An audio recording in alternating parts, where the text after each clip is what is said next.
There is no shortage of multimodal sites around these days, and from Nano Banana to Kling to Seedance, it is super helpful to have all of the best AI models in one place. Today we're diving into ImagineArt, and my opinion is pretty mixed here. It's got some great strengths, but also some somewhat awkward weaknesses, and I'll break everything down for you, including super important privacy and pricing info at the end of the video, so that you can decide whether it's worth it for you. ImagineArt did ask me to review their site, so they're sponsoring this video, but as always, my opinions are my own, and if it sucks, I'm gonna tell you it sucks. That said, let's dive into one of the biggest strengths of ImagineArt, which is their model selection. ImagineArt has one of the largest selections of these that I've seen on a multimodal site. Of course, they have all the best ones like Nano Banana 2, Nano Banana Pro, GPT 1.5, and Grok Imagine, but there's also a whole selection of smaller models like Seedream, Flux, Z-Image, Recraft, Dreamia, Ideogram, and Minimax. To round it all out, ImagineArt also has their own image model, ImagineArt 1.5.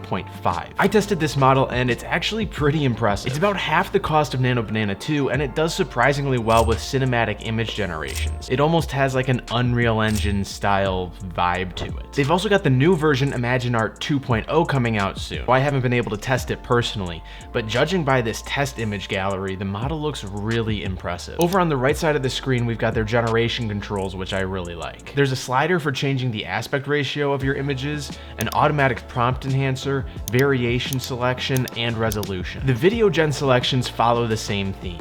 They're staying on top of integrating all of the best new models, and they've just launched Seedance 2.0 worldwide. Plus, you've got the standards like Kling and Veo, but they also have some lesser known models like Runway, Pika, Pixverse, Luma, Haluo, and Wan. They even have Grok Video. The second thing that I noticed here is actually a negative. For video generations over 10 seconds, you need to be on an ultimate plan or higher, which is not a restriction that I'm used to seeing with sites like this. That said, model-specific features like the multi-prompt workflow in Kling 3 are available here, and the interface has nice quality of life touches like drag and drop functionality for using image generations as references without having to download them separately. Beyond the visual, ImagineArt has 11 Labs and Minimax voice gen models, as well as 11 Labs music gen available in their workflows page, which is actually really nice, and we're gonna go over that in a minute. First though, I wanna address one of the things that a lot of these sites really seem to struggle with, which is the additional apps. Like many AI sites, ImagineArt has a handful of tools and user interfaces that are designed to make the AI generation process easier for us, the user. I usually find most of these pretty unnecessary because I tend to get better results just using the AI models in the main prompting workflow.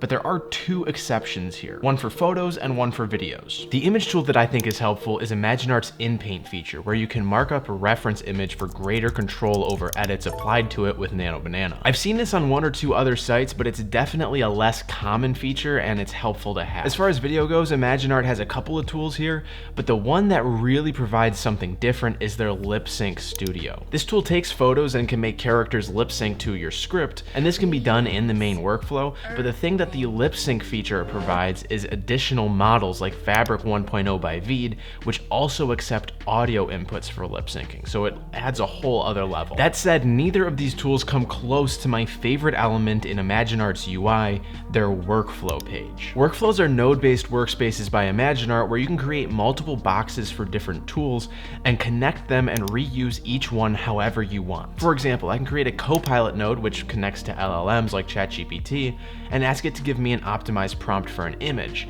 And then I can connect it to 3 different image gen models like Nano Banana 2, Nano Banana Pro, and GPT Image 1.5. Now I can instantly generate 3 different images all from the same prompt using different models and review them in a super organized fashion. To make things even simpler, I can convert this prompt node to a variable node, which allows me to link it to new generation nodes without dealing with any messy copy pasting or node linking. Obviously, there's all sorts of different ways to use this, from testing different prompts and models to even creating voiceovers and music to go along with your project. But it's really an excellent way to keep all of your assets organized in a more professional fashion. You can even add shapes and sticky notes to make the whole workflow a true project workspace. The only drawback that I've found with the workflow feature is that when generating things from the interface itself, it's not immediately clear how many credits a generation will use. So you need to actually click on the generation node to see what it'll cost if you're concerned concerned about credit usage. This isn't a huge deal once you know how it works, but I just wanted to give you a heads up. Beyond the workflows page, the rest of ImagineArt's user interface is fairly simple, which I appreciate.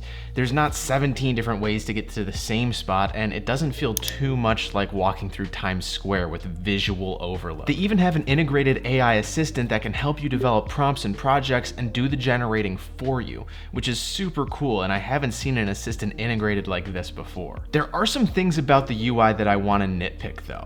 There's a couple of spots where there's grammar or spelling errors, which I get are really tiny and have no real effect on the usability of the site, but it just bothers my OCD that they're there. There's also these two buttons on the home page for creating AI docs and slides, but ImagineArt doesn't actually host these tools. These buttons link you to a partner site called Chatly. Chatly and ImagineArt share an ecosystem, so your ImagineArt login and credits will work on Chatly too. I just thought that this was kind of confusing at first. It took me a minute to figure it out. Overall, I've got to give the UI a solid 7 out of 10 though.